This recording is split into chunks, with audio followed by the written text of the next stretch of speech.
औज़ुबिल्लाहिमिनश्शैतानिर्रजीम बिस्मिल्लाहिर्रहमानिर्रहीम अस्सलामु अलैकुम वरहमतुल्लाहि वबरकातुहू। नाज़रीन इकराम, मैं हूँ फैसल सैयद, आप मेरा यूट्यूब चैनल देख रहे हैं। उम्मीद करता हूँ आप जहाँ भी होंगे रब ताला की पनाह में आफियत से होंगे। नाज़रीन, मैंने पिछले व्लॉग में बताया था कि ख़बरें जो आ रही है कि ख़ान साहब ने जो मशावरती इजलास बुलाया था अपने अरकान का, और परवेज़ लाई साहब ने अलग से बुलाया हुआ था। फिर परवेज़ लाई साहब की ख़ान साहब के साथ मुलाकात थी। उस इजलास की रोशनी में ही जो परवेज़ लाई साहब ने अपने अरकान के साथ मशावरत के लिए बुलाया था। ख़ान साहब तो मशावरत मुकम्मल कर चुके थे और उसका ऐलान करना था उनके बीच से पहले हम ऐलान करेंगे। मगर इस वक्त की ताज़ा तरीन जो सूरत हाल है वो ये है, ऐलान हो चुका है कि ख़ान साहब ने ये फ़ैसला कर लिया है कि हमने 17 दिसंबर को लिबर्टी चौक में असम्बलियाँ तहलील करने का ऐलान कर देना है। बहुत बड़ी सरप्राइज़ है जी, बहुत बड़ा जो है हुकूमत के लिए एक शॉकिंग और उनके लिए एक झटका है। जो कह रहे थे कि ख़ान साहब असम्बलियाँ तहलील नहीं करेंगे, असम्बलियाँ तहलील नहीं होंगी। बहुत इस कॉन्फिडेंस था हुकूमत में और उनके इत्तेहादियों में कि ख़ान साहब असम्बलियाँ तहलील नहीं करेंगे और ये नौबत नहीं आएगी। वो इस कॉन्फिडेंस में इसलिए थे कि वो शायद कुछ अरकान से उनकी मुलाकातें हुई और परवेज़ लाई साहब से भी उनकी सिटिंग्स हुई, बैकडोर रबते हुए, जिसकी रोशनी में जैसा कि चौधरी सालक साहब जो हैं, शुजात साहब के जो फर्जंद हैं, उन्होंने भी कह दिया था कि असम्बलियाँ तहलील नहीं करेंगे परवेज़ लाई साहब। परवेज़ लाई साहब जो है वो काफ़ी ज़ेर बहस रहे हैं।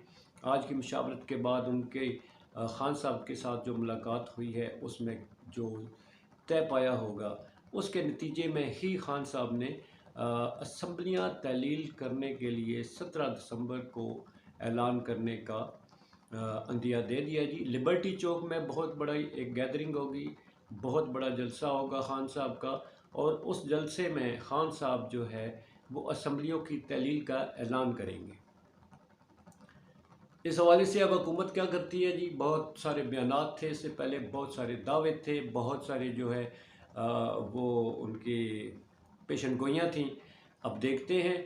अब देखना ये है, दो चीज़ें देखनी है।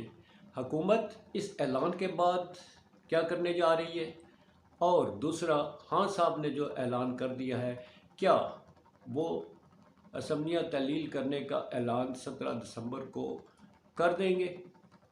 अगर वो नहीं करते, इसमें भी दो सूरतें हैं। अगर वो नहीं करते तो फिर वो क्या करेंगे, अगला लाहे अमल क्या होगा, और अगले लाहे अमल में अगर वो कदम रखते हैं मज़ीद, तो फिर उसके बारे में बाद रिएक्शन अरकान की तरफ से क्या आएगा और फिर गवर्नमेंट उसको किस अंदाज में लेगी।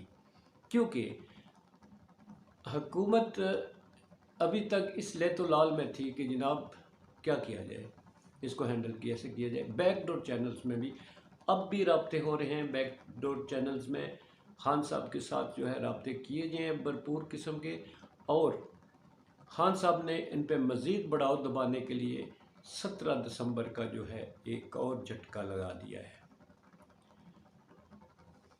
इसका चंद दिन रह गए जी, इंतज़ार कीजिए, बहुत दूर नहीं है 17 दिसंबर। पहले 20 था, फिर 23 था, 25 दिसंबर से पहले का था, अब है 17 दिसंबर। दिसंबर बड़ा ख़तरनाक चल रहा है जी। दिसंबर में सर्दी भी बहुत बढ़ गई है। सर्दियाँ इस दफ़ा कुछ पहले ही आ गई हैं जी झटके देने शुरू कर दिए, और अभी तो शदीद सर्दी यहाँ हीटर चल रहे हैं, और उधर इन सर्द हवाओं के थपेड़े जो हैं वो सियासत के गालों पर भी बड़े ज़ोरदार से पड़ रहे हैं। अब इन सर्द थपेड़ों के नतीजे में गाल कितने तमतमाते हैं, ये तो सियासत की जो उफ़्क़ पर चलने वाली ये तुंद और तेज़ हवाएं हैं, साथ साथ जो सर्दी में इजाफ़ा करती हैं, वो आने वाला वक्त बताएगा। दूसरी शॉकिंग न्यूज़ बड़ी ये है जी हमारे लिए, हमारे पाकिस्तान के जो इस वक्त हालात चल रहे हैं वो इतने दगरगू हो गए हैं کہ یہ امیگریشن بیورو ہے اس کی ایک رپورٹ ہے، اس میں جو بڑے ہماری آنکھیں کھولنے کی معیشت کے لیے حوالے سے اور حکومت کے لیے جو ہے بڑا دھچکا ہونا چاہیے کہ 7.5 لاکھ لوگ جو ہیں اعلیٰ تعلیم یافتہ لوگ، ہنرمند لوگ پاکستان چھوڑ کر جا چکے ہیں۔ وہ دوسرے ممالک کی ترقی میں وہاں اپنا کردار ادا کریں گے جنہوں نے اپنے ملک کی ترقی میں کردار ادا کرنا تھا۔ 7.5 لاکھ معمولی تعداد نہیں ہے۔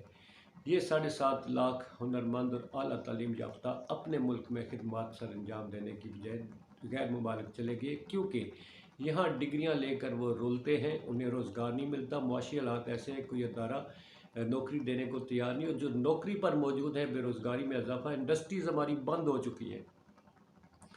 8 ماہ کے نتائج دیکھیے، انڈسٹریز بند ہو چکی ہیں، لوگ بے روزگار ہونے جا رہے ہیں، کتنے ہزاروں لوگ بے روزگار ہو چکے ہیں، بے شمار لوگ جو ہیں وہ اس ملک کو چھوڑنے کی تگ و دو میں لگے ہوئے۔ کہاں خان صاحب کا وہ دور کہ جس میں ٹیکسٹائل انڈسٹری نے اتنا اضافہ کیا تھا کہ لیبر کم پڑ گئی تھی، اور دوسرے ممالک سے جو ہے لیبر اس کو بلایا گیا اپنا کارخانوں کی کمی پوری کرنے، کارخانوں میں مین پاور کی کمی پوری کرنے کے لیے۔ اور کہاں یہ دور کہ کارخانے بند ہو گئے، مزدور جو ہے بے روزگار ہو گئے۔ کرائسس کا وہ دور تھا جس کو خان صاحب نے چلایا تھا، ایک ملکی معیشت کے پہیے کو چلایا گیا تھا، مگر نادیدہ قوتوں نے اس ملک کی معیشت کے پہیے جو ہے وہ روکے تو نہیں، بریک تو نہیں لگائیں، بلکہ پہیے اتار کے پھینک دیے۔ اس وقت معیشت کی گاڑی کا صرف دھڑ پڑا ہوا ہے، اور اس کو چلانے والی معیشت جو ہے اس کے جو کارساز ہیں وہ ناکام ہوتے ہوئے دکھائی دے رہے ہیں۔ مہنگائی کا پچھلے ادارہ شماریات نے آپ کے سامنے میں نے حقائق رکھے جو انہوں نے اعداد و شمار جاری کیے، یہ سارا کچھ ہے، اور شہباز شریف صاحب نے آج خود عندیہ دے دیا۔ کہتے ہیں جیسا کہ سب اکنامسٹ کہہ رہے ہیں کہ پاکستان کی معیشت خطرناک حالت میں ہے، اور جس کا اندازہ شہباز شریف صاحب کی افتتاح کے موقع پر جو ہے وہ ان کا پریشانی کے عالم میں اپنے آپ کو بے بس ثابت کرنا، یہ حالات کی کمازی کرتا ہے۔ تو یہ تھی جی تازہ ترین آپ تک پہنچانی تھی، اس کے ساتھ اجازت چاہوں گا میں۔ اپنا بہت سارا خیال رکھیے گا، آئیے مل کر اس ملک کی دھرتی، یہ ہمارا جو دھرتی ماں ہے، اس کی حفاظت اور اس کی سلامتی اور اپنے اس میں بسنے والوں کے لیے دعا کریں۔ تو آئیے، پاکستان زندہ باد، پاک افواج پائندہ باد، سلامت رہیے۔